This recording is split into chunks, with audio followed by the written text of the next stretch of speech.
everyone, in today's Instagram video, I wanted to show you how to arrange your filters and manage your filters on your Instagram. Just about every single person I showed this to never knew that was an option.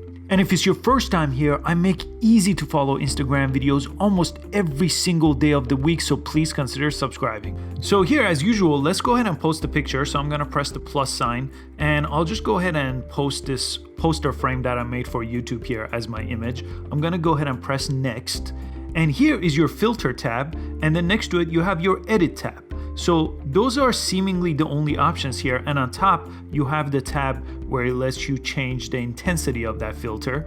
But there's one more option on this page. You could actually hold down on any filter with your thumb here and you could rearrange them.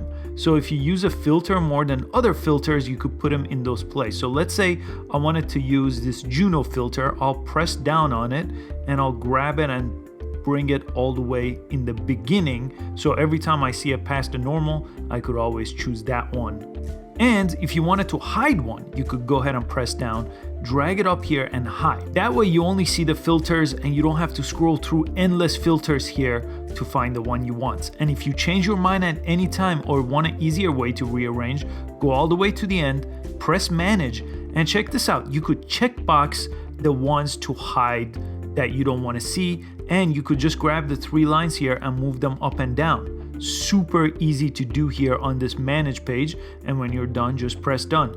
There's also a bunch of other ones that are just by default turn off, so all these other ones that you've probably never seen before, you could go ahead and turn off.